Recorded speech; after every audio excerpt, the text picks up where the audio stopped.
ಹಾಸನದ ಜಿಲ್ಲಾಧಿಕಾರಿಗಳು ಕೆಂಡ ಹಾಯ್ದು ಭಕ್ತರ ಮನೆ ಗೆದ್ದಿದ್ದಾರೆ. ಭಕ್ತರ ಮನಸ್ಸಿನಲ್ಲಿ ಮೌಢ್ಯವನ್ನು ಬಿತ್ತಿದ್ದಾರೆ ಅಂತ.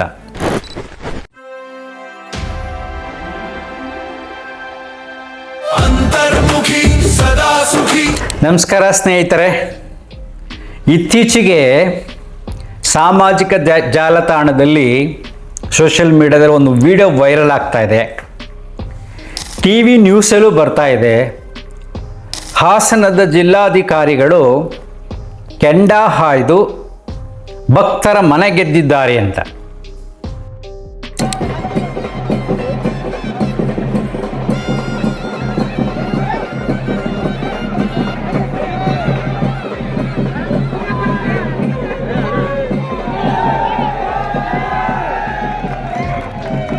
ನನಗೆ ಆ ವಿಡಿಯೋ ನೋಡಿದಾಗ ಅನಿಸ್ತು, ಇವರು ಭಕ್ತರ ಮನಸ್ಸನ್ನು ಗೆದ್ದಿಲ್ಲ, ಭಕ್ತರ ಮನಸ್ಸಿನಲ್ಲಿ ಮೌಢ್ಯವನ್ನು ಬಿತ್ತಿದ್ದಾರೆ ಅಂತ.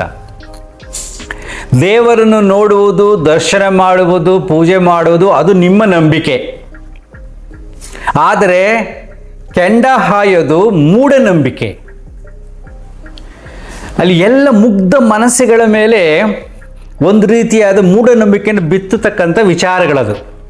ಅವೆಲ್ಲ ಮಾಡಿದ್ರೇ ಭಕ್ತರು ಜಾಸ್ತಿ ಆಗೋದು, ಇಲ್ಲದನ್ನೆಲ್ಲ ಮನಸ್ಸಿಗೆ ಬಿತ್ತೋದು. ಆ ಜಿಲ್ಲಾಧಿಕಾರಿಗಳು ಹೇಳ್ತಾರೆ,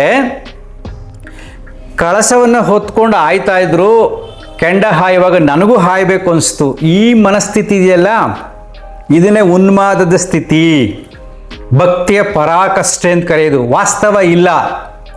ಎಲ್ಲ ಮಾಡ್ತಿರ್ತಾರೆ, ಎಲ್ಲರ ಮೇಲೆ ದೇವ್ರು ಬಂದಂಗೆ ಆಗುತ್ತೆ, ಅವಾಗ ಇವ್ರಿಗೂ ದೇವ್ರು ಬಂದಂಗೆ ಆಗುತ್ತೆ. ಇವ್ರು ನಾನು ಹೋಗ್ಬೇಕು ಅಂತ ಹೋದ್ರು, ಆದರೆ ಭಯ ಆಯಿತು ಅಂತ ಒಬ್ಬರು ಭಕ್ತರು ಸಹಾಯ ಮಾಡಿದ್ದಾರೆ, ಕೈ ಹಿಡ್ಕೊಂಡು ಓಡ್ ಬಂದಿದ್ದಾರೆ. ಓಡ್ ಬಂದೆ, ಆಮೇಲೆ ನನಗೆ ಏನೂ ಆಗಿಲ್ಲ ಅಂದರು. ಏನೂ ಆಗಿಲ್ಲ ನೋಡಿ, ಇಲ್ಲಿದೆ ಸತ್ಯ. ಸ್ವಲ್ಪ ಚಿಂತನೆ ಮಾಡಿ ನೋಡಿ. ಭಕ್ತಿಯಿಂದ ಕೆಂಡ ಹಾಯುವಾಗ ನನಗೆ ಏನೂ ಆಗುವುದಿಲ್ಲ, ದೇವರು ನನ್ನನ್ನು ಕಾಪಾಡುತ್ತಾನೆ ಅಂತಕ್ಕಂಥ ನಂಬಿಕೆ ನಿಮ್ಮಲ್ಲಿದ್ದರೆ, ದೇವರ ಶಕ್ತಿ ಅಲ್ಲಿದ್ದರೆ, ನೀವು ಕೆಂಡದಲ್ಲಿ ನಿಧಾನವಾಗಿ ಭಗವಂತನ ನೆನೆಸ್ಕೊಂಡು, ಆ ದೇವಿ ಆಸನಾಂಬಿಯನ್ನು ನೆನೆಸ್ಕೊಂಡು ಆರಾಮಾಗಿ ಬರಬೇಕು. ಯಾಕೆಂದ್ರೆ ದೇವಿಯ ಶಕ್ತಿ ನಿಮ್ಮ ಕಾಲು ಸುಡಲ್ಲ. ಆರಾಮಾಗಿ ಬಂದು ಮಧ್ಯೆ ನಿಂತ್ಕೊಂಡು ಪ್ರಾರ್ಥನೆ ಮಾಡಿ. ಕೇವಲ 30 ಸೆಕೆಂಡ್, 1 ನಿಮಿಷನೂ ಬೇಡ, ಕೇವಲ 30 ಸೆಕೆಂಡ್ಗಳು ಅಲ್ಲಿ ನಿಂತ್ಕೊಂಡು 30 ಸಾರಿ ಆಸನಾಂಬೆಯ ಹೆಸರೇಳಿ. ನಿಮ್ಮ ಕಾಲು ಸುಟ್ಟಿಲ್ಲ, ನಿಮ್ಮ ಬಟ್ಟೆಗೆ ಬೆಂಕಿ ತಾಗಿಲ್ಲ, ನಿಮಗೇನು ಆಗಿಲ್ಲ ಅಂದರೆ ಅದು ಭಕ್ತಿಯ ದೇವರ ಶಕ್ತಿ.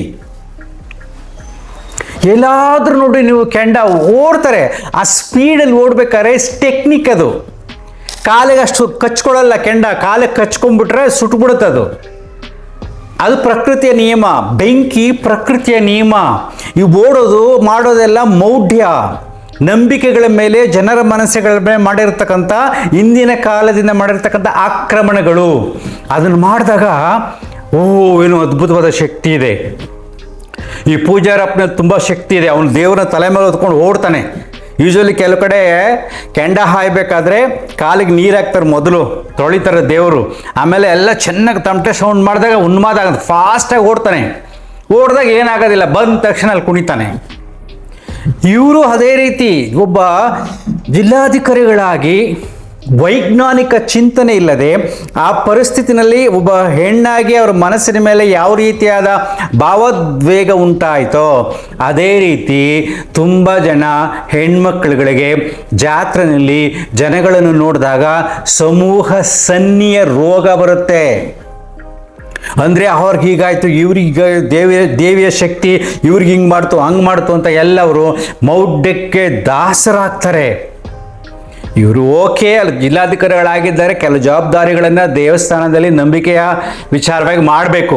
ಆ್ಯಕ್ಚುಲಿ ಆಸನಾಂಬೆಯ ದೇವಸ್ಥಾನವೂ ಕೂಡ ಇಂದಿನ ಕಾಲದಲ್ಲಿ ಯಾವುದೋ ಕಟ್ಟುಕತೆ ಕಟ್ಟಿ ಮೌಢ್ಯ ಬಿತ್ತಿದ್ದಾರೆ ಅಷ್ಟೇ.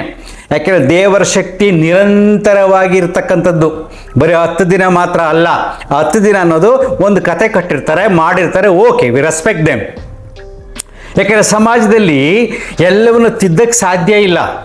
ಈ ರಾಜಕಾರಣಿಗಳು, ಈ ರೀತಿಯಾದ ಎಜುಕೇಟೆಡ್ಸ್ಗಳು ಈ ರೀತಿಯಾದಕ್ಕೆ ವಿಚಾರಗಳಿಗೆ ಪ್ರೋತ್ಸಾಹ ಕೊಡಬಾರ್ದು.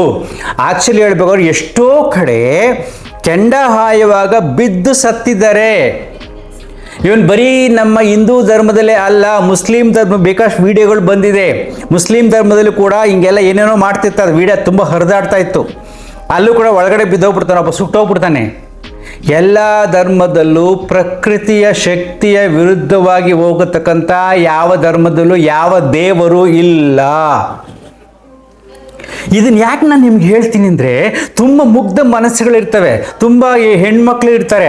ನೋಡಿದ ಅಂಥ ಎಜುಕೇಟೆಡ್ಡು ಅವರೇ ಕೊಂಡ ಹಾಯ್ದರು, ನೆಕ್ಸ್ಟ್ ಟೈಮ್ ನಾನು ಕೊಂಡ ಹಾಯಬೇಕು, ಕೊಂಡ ಹಾಯಿದ್ರೆ ಒಂದು ಅದ್ಭುತ ಶಕ್ತಿ ಇದೆ ಅಂತಕ್ಕಂಥ ನಂಬಿಕೆ ಬರುತ್ತೆ.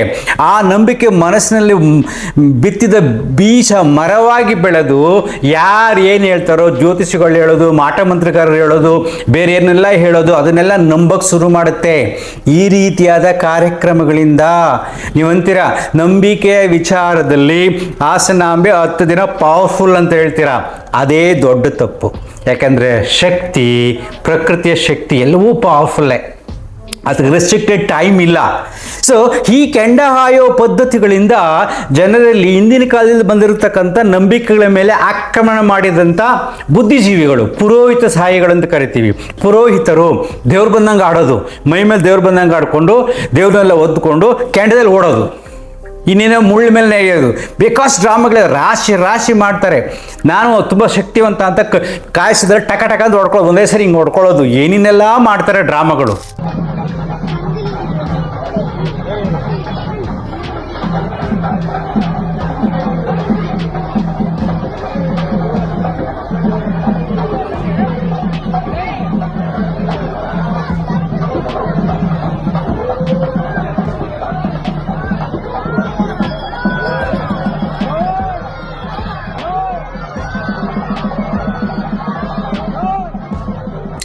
ಸೊ ಇದೆಲ್ಲ ಭಗವಂತನಿಗೆ ಅವಶ್ಯಕತೆ ಇಲ್ಲ. ಅದ್ಭುತ ಪ್ರಕೃತಿಯ ಶಕ್ತಿಗೆ ನೀನೇ ನಿನ್ನ ಶಕ್ತಿ ತೋರಿಸೋದು. ನಾನು ಹೇಳ್ದೆಲ್ಲ ವೆರಿ ಸಿಂಪಲ್. ಕೇವಲ ಕೆಂಡದ ಮೇಲೆ ಯಾವ ಭಕ್ತನೋ ಯಾವ ಪೂಜಾರಿಯೋ 30 ಸೆಕೆಂಡ್ ನಿಂತ್ಕೊಳ್ಳಿ ಸಾಕು. ನಿಂತ್ಕೊಂಡು ಅವ್ರು ಪ್ರಾರ್ಥನೆ ಮಾಡಲಿ. ಆಗ ನೋಡಿ, ಬೆಂಕಿ ಸುಟ್ಟಿಲ್ಲ, ಬಟ್ಟೆಗೆ ಬೆಂಕಿ ಹತ್ಕೊಂಡಿಲ್ಲ ಅಂದರೆ ಅದು ದೈವಶಕ್ತಿ, ಅದು ನಿನ್ನ ಭಕ್ತಿಯ ಶಕ್ತಿ. ಇಲ್ಲವೇ ಇಲ್ಲ, 100% ಸುಳ್ಳು. 30 ಸೆಕೆಂಡ್ ನಿಂತರೆ ಮುಗಿದೋಯ್ತು, ಬಟ್ಟೆ ಎಲ್ಲ ಹತ್ಕೊಂಡ್ಬಿಡ್ತೀನಿ, ಸುಟ್ಟೋಗ್ತೀರಿ. ಅಂದರೆ ಇದೆಲ್ಲ ಮನಸ್ಸಿನ ಮೇಲೆ ಆಡತಕ್ಕಂಥ ಆಟಗಳು. ಇದೆಲ್ಲ ನಂಬಿಕೆಗಳಿಂದ ಹೊರಗಡೆ ಬನ್ನಿ. ಅದಕ್ಕೋಸ್ಕರ ನಾನು ನಿಮ್ಗೆ ಹೇಳ್ತಾ ಇದ್ದೀನಿ, ಬೇರೇನು ವಿಚಾರಗಳಲ್ಲ. ಬುದ್ಧಿಜೀವಿಗಳು, ರಾಜಕಾರಣಿಗಳು ಮೌಢ್ಯವನ್ನು ಸಮಾಜದಲ್ಲಿ ಬಿತ್ತಾ ಇದ್ದಾರೆ. ಅಂದರೆ ನೀವು ದೇವ್ರ ಪೂಜೆ ಮಾಡಬೇಡಿ ಅಂತ ಹೇಳೋದಿಲ್ಲ. ದೇವರ ಪೂಜೆ ನಂಬಿಕೆಗೆ, ಮನಸ್ಸಿಗೆ ಸಂಬಂಧಪಟ್ಟಂಥ ವಿಚಾರ. ನಿಮ್ಮ ಮನೇಲಿ ಪೂಜೆ ಮಾಡಿ, ಯಾವಾಗಲೂ ಬೇಕಾದ್ರೆ ದೇವಸ್ಥಾನಕ್ಕೆ ಹೋಗಿ ಆರಾಮಾಗಿರಿ, ಖುಷಿಯಾಗಿರಿ. ಎಲ್ಲ ವಿಚಾರಗಳಿಗೆ ತಲೆ ಕೆಡಿಸ್ಕೊಳ್ಳೋಕ್ಕೆ ಹೋಗಬೇಡಿ. ಅಂತರ್ಮುಖಿ, ಸದಾ ಸುಖಿ. Thank you.